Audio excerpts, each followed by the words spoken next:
انتہائی اہم مسائل ہوں گے، تقریباً ہمارے علاقہ جات میں یہ اکثر پیش آمدہ بھی ہیں، تو ان مسائل کو ذہن میں رکھنا ہوگا۔ سب سے پہلے کس قسم کا بچہ یا بچی گود لیا جائے؟ گود لینا سمجھ رہے نا جی، اڈاپٹ کرنا، گود لینا، لے کے پالنا۔ سب سے پہلی یہ بات ہے بنیادی کہ کون سا بچہ یا بچی جو ہے وہ گود لیا جائے، یہ بڑی ضروری اہم بات ہے۔ اب میاں بیوی ہیں، اولاد اللہ کی نعمت ہے، یہ دکانوں سے نہیں ملتی کہ بازاروں سے جناب ہٹیوں پہ یہ ملے آپ کو، نہیں، یہ اللہ کی ایک خاص نعمت ہے، جسے چاہے عطا کر دے۔ یہب لمن یشاء اناسا ویہب لمن یشاء الذکور، یہ اللہ تعالیٰ کی عطا ہے اور یہ اللہ کی بہت بڑی نعمت بھی ہے، اور اللہ کی طرف سے یہ بہت بڑی آزمائش بھی ہے۔ یہ ساری باتیں ہمیں ذہن میں رکھنی ہوگی۔ اگر کسی کو اللہ کریم کی طرف سے یہ نعمت نہیں ملی، اب وہ لوگ، ہر عورت کی بھی خواہش ہوتی ہے میری گود میں بچہ ہو یا بچی، میں اس کے ساتھ پیار محبت کروں، ایک فطری سی بات ہے۔ اب وہ کیا کریں؟ جو پہلا سوال میں نے اٹھایا کہ کس قسم کا بچہ یا بچی وہ گود لے۔ اب عورت ہے، دارالامان سے کوئی بچہ لے آئیں یا کسی ان نون شخص کا وہ بیٹا لے آتے ہیں، تو وہ اس عورت کے لیے غیر محرم ہوگا۔ چلو ابھی تو وہ چھوٹا ہے، 2 سال 4 سال 5 سال 6 سال 10 سال، پھر بالغ ہونے کے قریب ہو جائے گا، حتیٰ کہ وہ بالغ ہو جائے گا، وہ ماں تو اس کی ہے کوئی نہیں، الٹا اس کے ساتھ اس کا نکاح جائز، وہ اس کا غیر محرم ہوگا، اور اس سے بھی پردہ کرنا اس عورت کو کیا ہے؟ ضروری ہے۔ اب یہ بہت بڑی مشکلات کھڑی ہو جاتی ہیں۔ عموماً ایسے بچے گود لیے جاتے ہیں، لیکن بعد میں جب مسائل کھڑے ہوتے ہیں نا، پھر علماء سے رجوع کرتے ہیں، وہ جی ہمارے گھر میں یہ مسئلہ پیدا ہو گیا، ہمارے گھر میں یہ مسئلہ پیدا ہو گیا، وہ تو اس کی ماں تھی تو اس نے ایسا کر دیا، اور یہ ہوا وہ ہوا، فلاں چھیڑ خانی ہو گئی۔ اس لیے یہ بنیادی مسائل پہلے سمجھ لیں۔ کوشش یہ کریں کہ اگر آپ بیٹا لینا چاہتے ہیں تو اس عورت کا وہ محرم بنتا ہو۔ مثال کے طور پر وہ عورت جو ہے وہ اپنی بہن کا بیٹا لے لے، بہن کا بیٹا اس کا کیا بنے گا؟ بھانجا۔ کیا بنے گا؟ بھانجا۔ وہ اس کی کیا بنے گی؟ خالہ۔ ٹھیک ہے، یہ محرم رشتہ ہو گیا۔ اس طرح کر لے، یا دوسری صورت اپنے بھائی کا بیٹا لے لے، بھائی کا بیٹا اس کا کیا بنا؟ بھتیجا، اس کا محرم ہے۔ یہ سب سے اعلیٰ ترین گود لینے کا جو ہے وہ انتظام کرنے کا میں طریقہ آپ کے سامنے رکھ رہا ہوں۔ یعنی کوشش اولین یہ کریں کہ اگر آپ لڑکا لینا چاہتے ہیں، یعنی بیٹا لینا چاہتے ہیں، تو عورت کا وہ محرم بنتا ہو، غیر محرم نہ بنتا ہو۔ اس کی میں نے 1-2 مثالیں آپ کے سامنے رکھ دیں کہ عورت جو ہے وہ اپنی بہن کا بیٹا لے لے، یا بولیے بھائی کا بیٹا لے لے۔ یہ مسئلہ یہاں تک سمجھ آ گیا۔ دوسری بات، اگر بیٹی لینا چاہتے ہیں گود میں، اب خامد کے لیے مسئلہ بنے گا۔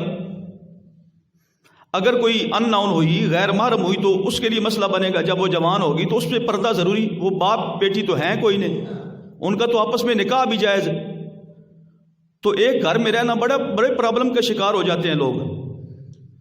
تو اگر بیٹی لینا چاہتے ہیں گود، تو اس صورتحال میں جو بہتر طریقہ میں آپ کے سامنے رکھتا ہوں وہ بھی یہی ہے کہ وہ خاوند جو ہے اپنے بھائی کی یا اپنی بہن کی بیٹی جو ہے وہ گود لے لے، کیونکہ وہ اس کی کیا بنے گی؟ بھتیجی یا بھانجی بنے گی۔ یہ سب سے اعلیٰ طریقہ اور شریعت کی پابندیوں میں رہنے والا طریقہ آپ کو بتایا جا رہا ہے۔ ورنہ ہمارے عرف میں یہ ہوتا ہے عموماً کہ ایسا بچہ گود لیا جاتا ہے جو بیوی کا کیا بنتا ہے؟ غیر محرم، اور جب وہ بڑا ہوتا ہے تو پھر اس قسم کے مسائل پیدا ہوتے ہیں۔ ایک تو یہ مسئلہ آپ نے کنفرم کر لینا ہے کہ جو بھی بچہ گود لینا ہے اس کا بیوی کے ساتھ کیا رشتہ بنتا ہے، یا اگر بچی ہے تو خاوند کے ساتھ کیا رشتہ بنتا ہے. وہ رشتہ محرمیت والا رشتہ ہو، غیر محرم والا وہ رشتہ،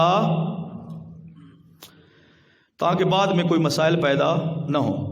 اگر فرض کیا کوئی ایسی صورتحال نہیں بن رہی، اپنے زندگی کو خوش رکھنے کے لیے اگر دارالامان سے کوئی بچہ لے لیا یا کہیں سے کوئی ان نون لے لیا، لیکن پھر مسائل بھی پتہ ہونے چاہیے. جب وہ بالغ ہوگا تو اس سے سخت پردہ ضروری ہے. میری بات سمجھ آ رہی؟ سخت پردہ، یا تو اس کے اہتمام کریں، لیکن پھر اس کا اہتمام کرنا کیا ہو جاتا ہے، مشکل ہو جاتا ہے. وہ سمجھ رہی ہوتی میرا بیٹا ہے، وہ سمجھ رہا ہوتا میری ماں ہے، حالانکہ اس رشتے کے اندر حیا کوئی نہیں. اس مسئلے کو سمجھ لو. یہ ایک بات تھی. اس میں ہم نے کیا سمجھا کہ اگر کوئی بیٹا یا بیٹی گود لینا ہے تو وہ کس قسم کا ہونا چاہیے، اس کی میں نے آپ کے سامنے وضاحت کر دی. اگر آپ کو اس قسم کا نہیں ملا تو پھر مسائل پتہ ہونے چاہیے تاکہ وہ بالغ ہو تو اس سے پردہ ضروری. اگر لڑکی ہے تو خاوند کو، یعنی اس لینے والا جو شخص ہے اس کو اس سے پردہ ضروری. اگر بیٹا ہے، لڑکا ہے تو اس بیوی کو جو لینے والی عورت ہے اس کو اس سے پردہ کیا ہے، ضروری. ایک بات یہاں پہ ختم ہوئی. اب دوسری صورتحال کہ لے تو لیا، بھائی کا بیٹا لے لیا، بہن کا بیٹا لے لیا، بھائی کی بیٹی لے لی، بہن کی بیٹی لے لی. اب سکول میں داخل کروانا ہے، آئی ڈی کارڈ بنوانا ہے، بے فارم بنوانا ہے، دیگر مختلف مقامات پر اس کے ولدیت کے خانے میں کون سا نام لکھا جائے. تو اس مسئلے کو سمجھ لو. رب العالمین نے قرآن کریم میں ارشاد فرمایا، سورۃ احزاب پہلا رکوع ہے 21ویں پارے میں، اللہ کریم نے ارشاد فرمایا ادعوہم لآبائہم هو اقسط عند اللہ. یعنی ان لے پالکوں کو، گود لیے ہوئے بچوں کو ان کے اصلی باپوں کے نام سے پکارو. کیا کرو؟ اصلی باپوں کے نام سے. یہ اللہ کا فرمان ہے.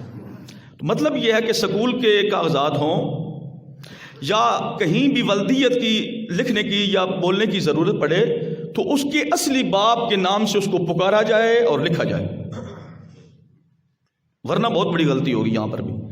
ہاں، بعض فارموں میں ایسا ہوتا ہے کہ نیچے سرپرست کا ایک خانہ ہوتا ہے، کفیل یا سرپرست کا، وہاں پر اپنا نام لکھوا سکتا ہے. ولدیت کے خانے میں گود لینے والا اپنا نام نہیں لکھوا سکتا. یہ قرآن کی اس نص قطعی کے کیا ہوگا، خلاف ہوگا. یہ بھی مسئلہ سمجھ لیا. مطلب یہ ہے کہ چاہے وہ سکول میں نام داخل کروانا ہو، جہاں بھی سرپرست لکھوا سکتا ہے، ولدیت کے خانے میں اس کے اصلی باپ کا نام لکھا جائے گا. تیسرا اس صورت میں مسئلہ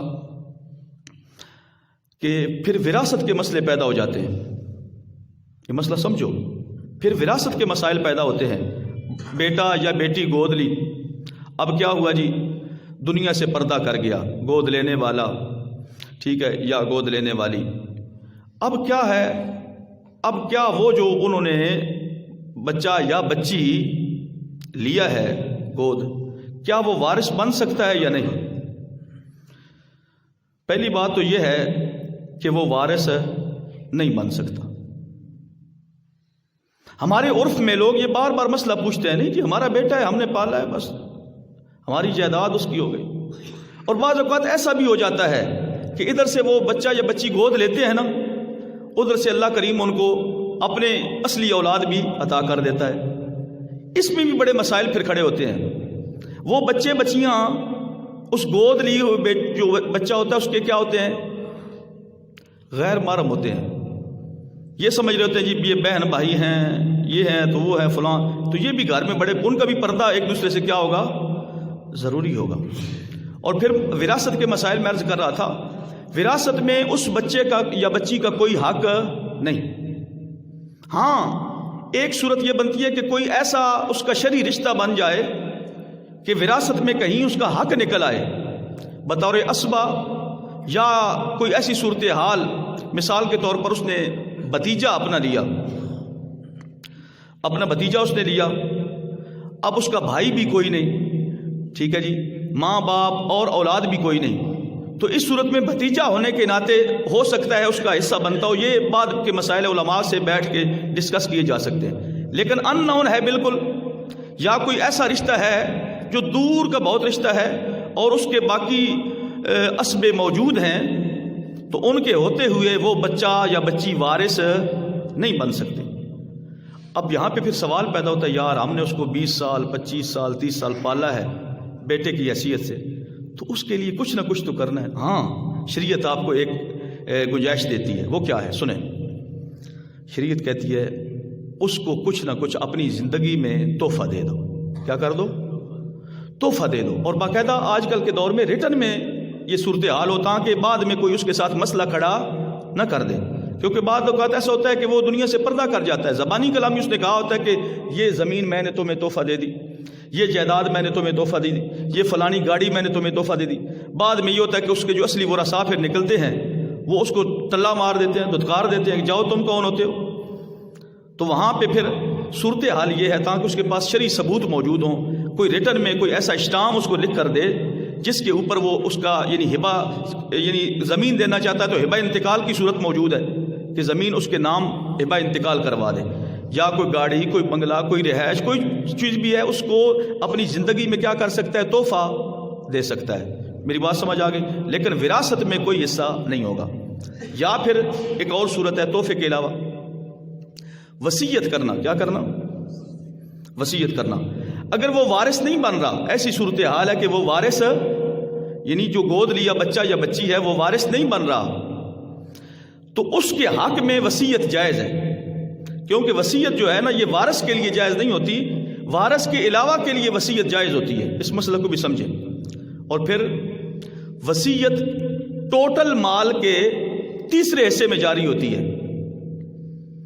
اب اگر مثلا مرنے والا کہتا ہے میرا سارا مال میں وصیت لکھتا ہوں میرے اس لے پالک کو بچے یا بچی کو دے دیں، نہیں نہیں نہیں، ایسا نہیں ہوگا. وصیت تیسرے حصے میں جاری ہوگی. میں مثال دیتا ہوں، اس کے غسل و کفن دفن قرضے اتار ادور کے جو پیسہ بچا، مثال کے طور پر 30,000 روپے بچتا ہے. اب اس نے وصیت کی ہوئی تھی کہ یہ اس گود لیے ہوئے بچے کو 30,000 یعنی مطلب باقی سارا دے دیں. ایسا نہیں کیا جائے گا، بلکہ کیا کیا جائے گا؟ 10,000 روپیہ یعنی تیسرا حصہ. 30,000 میں سے تیسرا حصہ کیا بنا؟ 10,000 روپیہ جو ہے نا اس بچے کو دے دیا جائے گا کہ یہ مرنے والے نے تیرے لیے وصیت کی تھی اور وصیت تیسرے حصے میں جاری ہوتی ہے، یہ تیرا حق ہے. باقی جو 20,000 ہوگا وہ باقی ورثاء میں تقسیم ہوگا. میں نے مسائل آپ کے سامنے یہ واضح اور ڈسکس کر دیے. میں اپنے رب سے دعا کرتا ہوں اللہ کریم ہم سب کو عمل کی توفیق عطا فرمائے. وما علینا الا البلاغ المبین.